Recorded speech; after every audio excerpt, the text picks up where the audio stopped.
안녕하세요. 김성길 목사와 함께하는 사람 이야기 제2단원의 G7 과정입니다. 자, 5가지 성품으로 우리 치료하는 방법들을 지금 우리가 살펴보고 있습니다.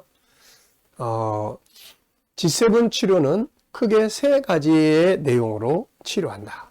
첫째는 영성, 두 번째는 5가지 성품, 세 번째는 이제 사회적 기술, 필요한 또 약물, 또 이런 것들을 통해서 이제 치유를 만들어 가는 거죠.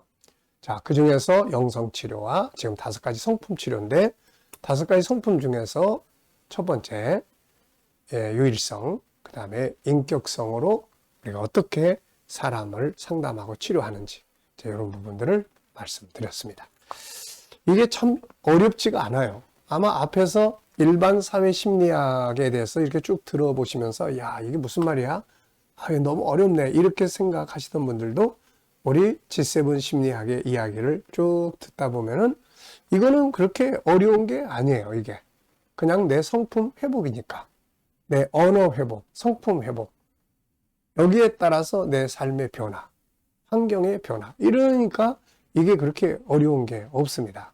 그래서 우리가 이 G7 심리학은 누구나 다 할 수 있고, 또 우리 부모님들이 이런 부분들을 잘 알고 기억해 두면 가정에서도 치유적인 가정을 이룰 수가 있고, 어떤 가정은 병드는 가정이 있고, 어떤 가정은 치유의 기능이 작동하는 가정이 있어요.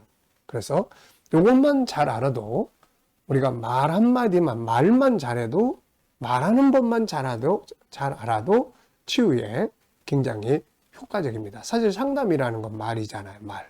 네. 자, 세 번째 이제 거룩성입니다. 자, 이 거룩성 안에는 이제 3가지의 기능이 들어있어요. 3가지의 본능, 기능이 들어있는데요. 하나는 거룩성 안에 이제 뭐가 들어있냐면은 이 영성의 기능이 들어있어요. 영성의 기능. 영성의 기능. 영성의 기능은 하나님과의 관계 갖는 기능이에요. 종교적 기능입니다. 종교적 기능이에요. 그래서 신앙생활. 이 신앙생활이라는 게 참 우리는 보통 신앙을 왜곡해서 생각하는 경우가 많아요. 왜냐하면 본래 신앙이라는 게 원시신앙, 우리나라의 원시신앙은 샤머니즘이잖아요. 가서 빌고 뭐 제사 지내고 바치고, 그러다 보니까 사람들이 하나님과의 관계를 갖는 것도 역시 그런 개념으로 하다 보니까 아유, 그런 거 미신이야, 다 필요 없어요, 이렇게 생각을 한다고요. 근데 기독교 신앙은 그게 아닙니다. 기독교 신앙은 뭐가 있냐면은 성경이 있어요. 성경. 말씀이 있습니다. 이걸 통해서 가야 될 길을 보고, 이걸 통해서 나를 알고, 이걸 통해서 세상을 살아가는 방법을 알고, 쉽게 말하면 성경 속에 길이 있고 답이 있다는 거죠. 그러니까 이 길과 답이 없는 그냥 바치고 드리고 하는 이 종교와는 전혀 다른 거죠, 이게. 그래서 결국은 나를 변화시켜주고, 내 가정을 변화시켜주고, 나에게 행복을 가져다 주고, 내 삶이 아름답게 치유가 되고 건강해지는 정말 좋은 신앙생활이 바로 하나님과의 관계거든요, 이게. 그래서 우리가 이 영성 기능, 그래서 하나님과, 내 영이 하나님과 이렇게 만날 수 있고, 그래서 이 부분에서 십자가 활용이라든지, 그래서 영향력을 미칠 수 있는 건강한 신앙생활이라든지, 또 내가 잘못한 내 죄를 스스로가 감당하려고 그러면은 이것 때문에 자기 학대가 이루어지는 사람들이 또 많아요. 이런 사람들에게 십자가의 능력을 통해서 십자가 앞에 맡길 수 있게 해서 자유를 얻게 하는 이런 거. 또 내 힘으로 안 되는 부분들을 하나님의 도우심으로 할 수 있는. 또 내가 막 열심히 했는데 아무 대가가 없을 때 하나님과의 관계에서 하나님 반드시 갚아주신다는 거.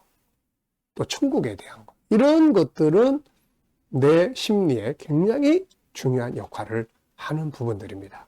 그래서 우리가 이 거룩성의 이 신앙의 영성 부분. 그 다음에 이제 두 번째가 뭐냐면은 이제 작은 성품의 영역들이에요. 이 성품의 문제가 심리 질병과 굉장히 연관성을 많이 갖습니다.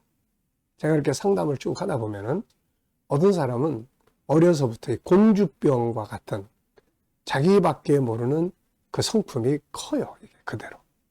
집에서 막 얘밖에 몰라주고 또 환경도 좋고 그러니까 막 공주처럼 떠받들어주고 이러는데 이제 이게 학교에 가고 다른 사람과 부딪히면서 그게 안 됐을 때 좌절감, 열등감, 실망감, 피하고 싶은 마음, 뭐 이런 다양한 심리적인 문제가 발생을 해요.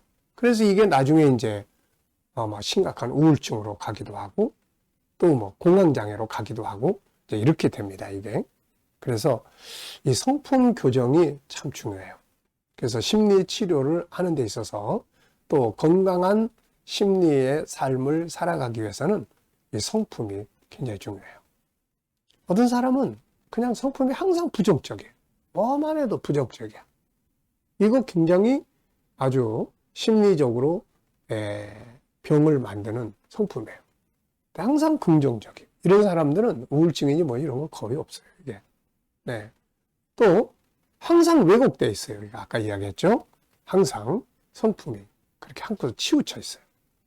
네. 그래서 이런 성품들은 교정을 해야 됩니다. 이 성품은 바뀌는 거예요. 성품은 고정된 게 아닙니다. 그래서 얼마든지 성품, 내가 인간관계를 잘 못한다. 너무 쑥스러워한다. 그러면 이 쑥스러워하는 이 성품을 개방적이고 활동적인 성품으로 바꿔야 합니다. 이건 타고나는 게 아니에요. 원래는 다 좋은 성품인데 내가 살아오는 과정, 환경 속에서 이렇게 만들어진 거예요. 그래서 대부분의 지금의 성품들은 선천적인 게 아니고 후천적인 거예요. 선천적인 거는 다 좋은 성품이에요. 창세기 1장 17절. 그래서 희망이 있는 겁니다. 얼마든지 다 바꿀 수 있는 거예요. 저도 성품이 바뀐 부분이 많이 있는 사람이에요, 이게. 네. 자, 그래서 뭐, 분노 잘하는 분은 온유의 성품 훈련해야 되고, 말을 잘 못하는 분들은 말을 좀 잘하는 훈련 해야 되고, 또 다른 사람이 용납이 안 되는 사람들은 용납하는 훈련을 많이 해서 또 이 성품 키워야 됩니다, 이게. 자, 그 다음에 이제 세 번째가 뭐냐면 점검을 하는 능력이에요. 우리 인간의 이걸 컨설팅의 기능이라고 합니다. 그래서 자기 장점이 뭔지, 또 자기 문제가 뭔지, 이 컨설팅의 기능, 요거를 잘 활용을 해야 돼요. 이걸. 네. 상담할 때도 마찬가지입니다. 분석, 장점, 그래서 문제점, 최선, 차선, 이런 것들을 잘 분석을 해서 정리를 하면 거기에서 답을 얻을 수 있거든요. 근데 이게 그냥 망가진 분들은 그냥 막 다 뒤죽박죽 돼 있어요. 막 그냥 이 실이 막 꼬여 있는 것처럼 뒤죽박죽 돼 가지고 이게 뭐가 뭔지 막 이렇게 되면은 혼선이 벌어집니다. 그래서 이 컨설팅의 기능을 이걸 잘 활용해야 돼요. 그래서 수시로 사람이 70대가 되면 70대 점검, 80대가 되면 점검. 뭐 성공을 했으면 어떻게 성공한 사람으로서 삶을 또 출발해야 되는지 점검. 실패를 했으면은 내가 실패한 상황을 잘 분석을 해서 어떻게 하면 이거를 실패로 끝나지 않게 성공의 도구로 만들 수 있을까? 성공의 자원으로 만들면 되거든요, 이게. 그러니까 이런 걸 점검을 해야 되거든요. 평생 가도 점검을 한 번도 안 하신 분들은 나중에 보면 막 뒤죽박죽 꼬여 있어요, 이게. 그래서 정말 이 분석해서 이 정리정돈, 잘못한 것 돌아볼 수 있는 이 기능, 옳고 그름을 분별하는 기능, 이건 사람에게밖에 없는 거예요. 그래서 이런 거를 잘 이렇게 활용을 해서 그 사람의 삶, 환경을, 언어를 바꿔주고 정리를 해주면 이 사람이 치유가 이루어지게 되는 거죠. 자, 어렵지 않죠? 우리가 이 5가지 성품에만 익숙해지면 치유도 익숙해지게 쉽게 이루어질 수가 있게 되는 거예요. 저는 이 G7 심리학을 연구하고 또 이것을 제가 활용하고 또 제 삶에서 어떤 변화를 만들어내는지 너무 많이 경험을 해보고 있습니다. 참 좋은 프로그램이에요. 어떻게 보면 심리학에서는 안 알려진, 심리학에서는 기독교 심리학조차도 잘 안 알려진, 저는 이걸 제3의 심리학이다, 이렇게 표현을 합니다. 하나님의 성품을 다루는 심리학이죠. 사회 심리학보다, 기독교 상담이나 심리학보다 훨씬 더 정확하고 또 뛰어난 심리학이 바로 우리 G7 심리학이에요. 이것을 우리가 잘 연구하고 공부하면, 우리는 어떻게 보면은 일상생활, 신앙생활에서 항상 듣고 배우는 이야기들이에요. 단지 이거를 심리학적 차원에서 정리를 안 했을 뿐인데, 우리 KDM에서 이걸 잘 정리해서 하고 있으니까 잘 활용하시기 바랍니다. 자, 이 시간 여기까지 하고 마치겠습니다. 감사합니다.